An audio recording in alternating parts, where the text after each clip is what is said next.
Surabaya, the backseat of a GoJet.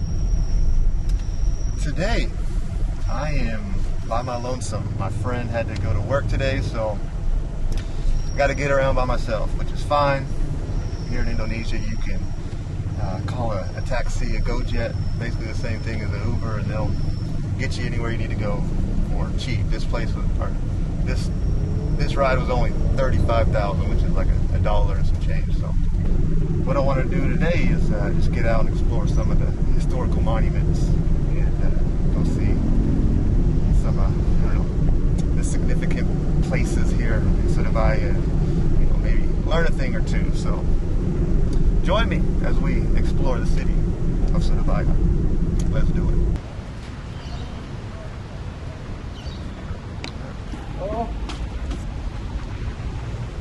So we're here. We just entered, and this guard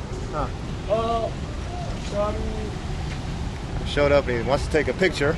Tidak boleh masuk. Bisa? No? Just Okay. Just wait here. Sorry, Mister, just here. Oh, just here? Okay. Bisa masuk? Tidak bisa, tidak bisa. Tidak bisa. Because security. But let me introduce you to the first president and vice president of Indonesia, Sukarno and Hatta. Maybe that's him declaring the independence on August 17, 1945. But what I really want to show you is what's behind the statue. The huge monument. It looks like a nail or a pencil just sticking straight up. Well, these people are going in. Why can't I go in? Let's get down to the bottom of it. Use it for vaccine. It's used for vaccine right now. Okay. No problem. Thank you. Okay, so we got an answer. They're using the museum or this monument to give vaccines. Why? So they do have some tarps set up in the middle of it right there. And I guess you would come here to get your vaccine. So from what I understand, this is a monument that pays tribute, commemorates all the people who lost their lives in the fight for independence here in Indonesia. See, after the Japanese had surrendered to the Allied forces in 1945, Sukarno and Hatta that you see over there, the statue, they declared independence 2 days later. And for a while there was just a power vacuum. There was nobody here to take charge besides the Indonesians who wanted their sovereignty and wanted everyone else to get out. And during that time, you still had a lot of Dutch who were in the internment camps under the Japanese. They were let go. But you had this period of time where kind of no one was in charge, or the Indonesians were saying they're in charge, but the Dutch, they wanted to come back and reclaim what they thought was rightfully theirs. The first major battle was here in Surabaya. It's called the Battle of Surabaya, of course. And this monument pays tribute to those who lost their lives. I wish we can get closer, but unfortunately, we can't. Do I want a cigarette from Indonesia? Cigarette from Indonesian? No, thank you. No, thank you. I don't smoke. Thank you, though. Thank you.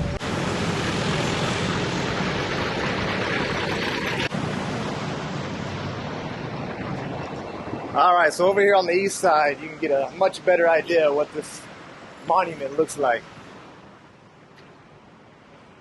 The Monument Tujuh Pahlawan. So there was one more thing I wanted to share with you that I thought was pretty cool about November 10th and this monument that Dede, my friend, yesterday shared with me. Apparently every day on November 10th, they'll march from another city, which is like 65 kilometers away, and walk from that city all the way to this monument here. And they'll walk for 12 hours in teams of 10. I'm guessing, November 10th, 10 people. So they'll walk in a line. He says they'll all march for 12 hours to this monument. He said after he was done, he couldn't feel his legs. And yeah, I believe him. That wouldn't be fun, but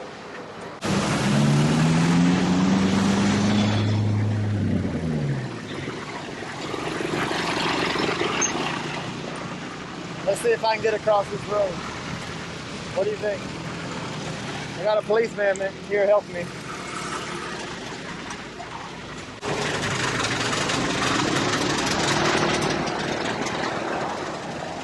Gotcha. I think you ran a red light, maybe. Okay.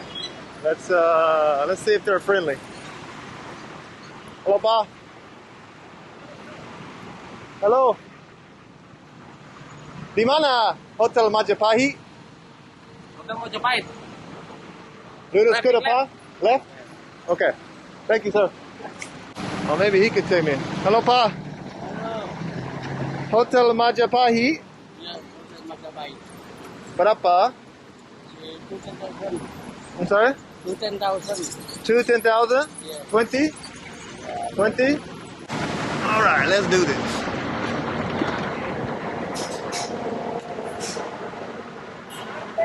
Kind of a running start.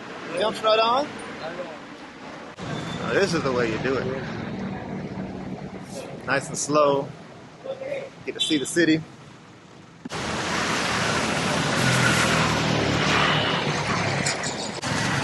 I like how he gave me the price too. He was like 210. I was like, okay, 20.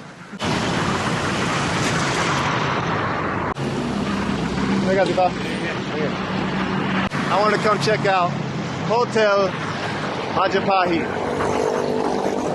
Right here in the middle of the center of Surabaya. You can tell this is kind of the business district. You got all these tall buildings. But from what I understand, this used to be the outskirts. This used to be on the outside of Surabaya. This hotel was built in like 1911, still under Dutch colonial rule. When the Japanese came and occupied the Dutch East Indies for 3 years, they actually used this hotel as their military headquarters. They changed the name to Hotel Yamato after the Japanese were defeated and surrendered. The Dutch were released from their internment camps, and they came here to this hotel, and up there put up the Dutch flag again. And the young revolutionary fighters, they weren't having any of it. They came over here. One of them climbed up there and ripped off the bottom part of the Dutch flag. I don't know if that's just a strange coincidence that the Indonesian flag and the Dutch flag are essentially the same, except the Dutch flag has a blue stripe on the bottom. But anyways, I just wanted to come here and check out this hotel and check out the flagpole. And maybe, just maybe, they have a restaurant or something we can eat. We're not going to stay here. I don't have that kind of money. But maybe we can go have like a cup of coffee and go see inside. Hello, Pa. Is there like a restaurant or a place I could have a cup of coffee maybe? Yeah. Or yeah?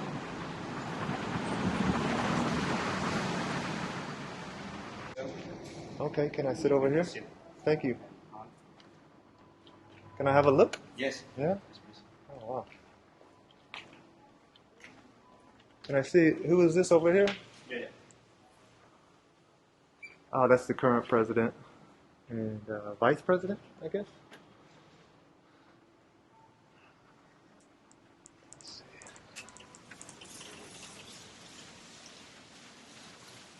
This is when it opened, 1910. Incredible. Wow.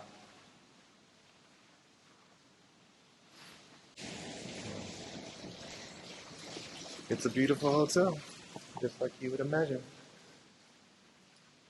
I'm curious if this is all like original furniture from Dutch colonial days. But let's go see if we can have some coffee.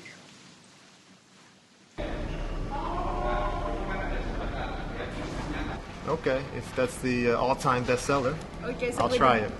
Look over here. This might be a painting of what I was just talking about outside of when they climbed up there and ripped off the blue part of the flag.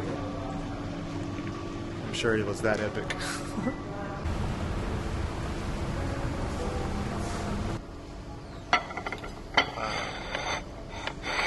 What kind of beef is this?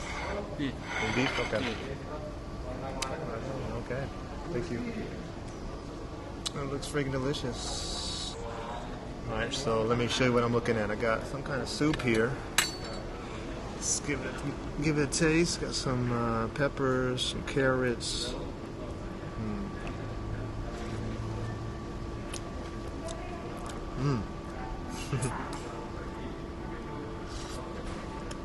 It looks like it would be pretty light, but it has a lot of flavor in it. That's really good. There's beef here. I don't know. I can't really tell where it's from. You know, it looks kind of like, you know, like a spinal cord, like the, you know. Can't really tell, but it's covered in garlic and peppers and looks like chives or green onions. So let's give it a go. Wow, really tender. A little spicy because it has all this peppers on it. Yeah, the meat just kind of falls right off the bone.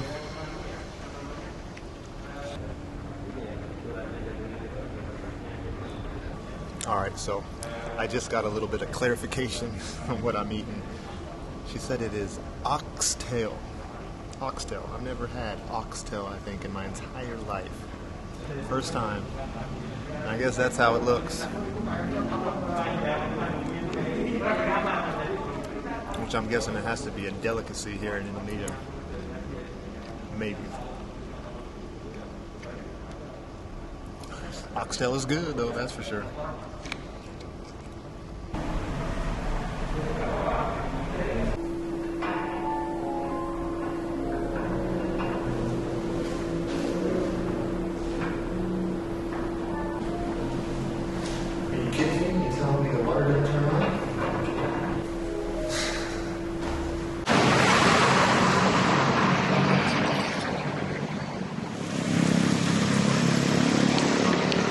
Alright, so I wanted to get closer and go across the street, but there's not an easy way to cross streets here, so I'm going to stay over here where it's safe.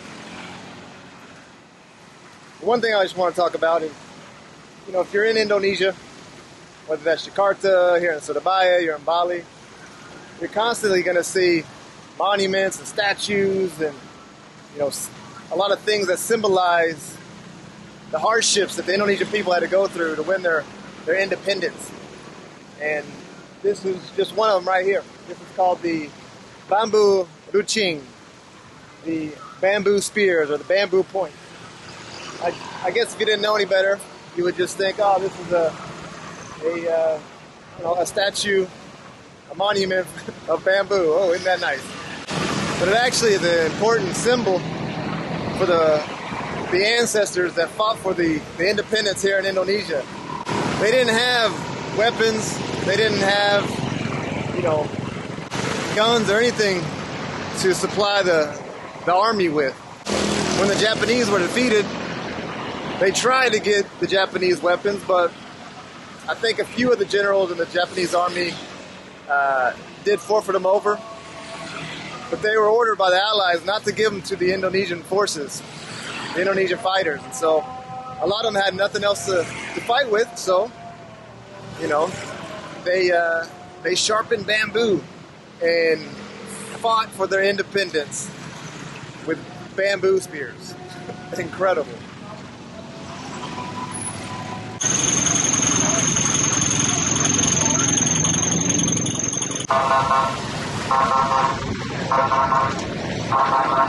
Geez, you press the button for the crosswalk and it just starts blaring its horn at you. Jeez, I wasn't expecting that. Okay, but I want to cross the street and show you this little mural over here, this painting. This is what I was talking about. This would be one of the freedom fighters. I don't know if they're equipped with these cool shields, but you can see he's got a pointed bamboo spear. And I don't really know what's going on here. He's stepping on a rat who is holding some money. He's kicking this wild boar who's yelling hoax. Yeah, I don't know what's going on with that one. Kind of unfortunate it's kind of gotten spray painted over. But anyways, let's keep on walking.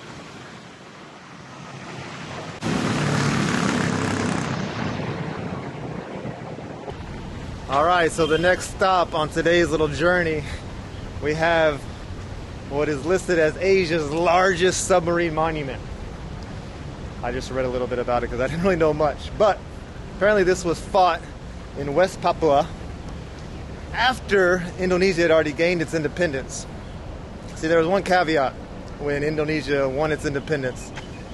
The Dutch still controlled West Papua up until, I think, 1962. And this is actually a Soviet submarine.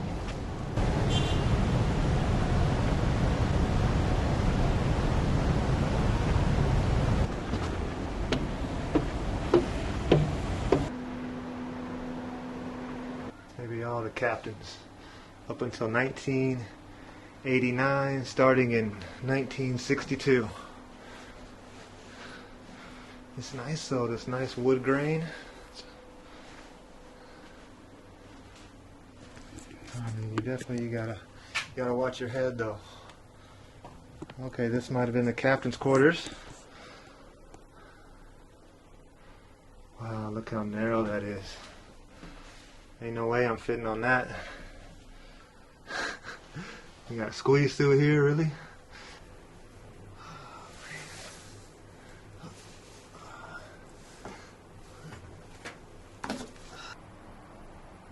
You can actually see outside. And now I gotta go down there. You kidding me? Oh, that AC though, that's where it's at. That feels good.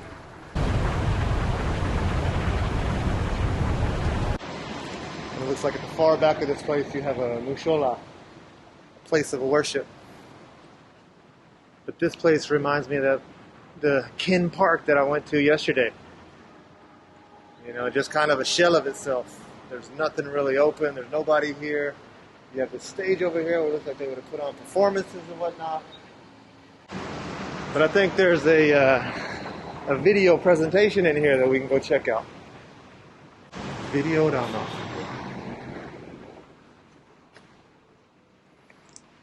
Check it out. I got the place to myself. Front row.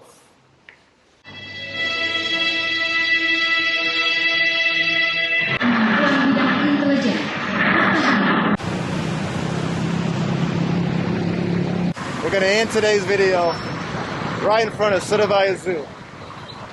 It's closed, and check this out. They got this barbed wire here, making sure you can't get any closer. And what I want to do is I want to come show you this little monument, I guess you can call it, of a white shark and a crocodile.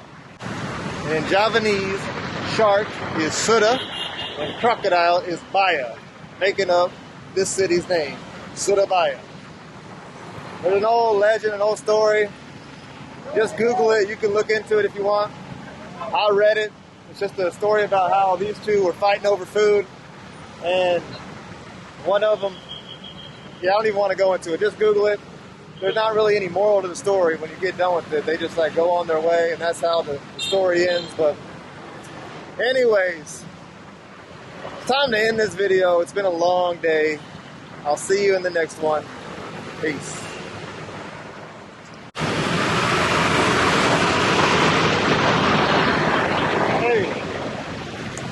That's my ride. Let's go home.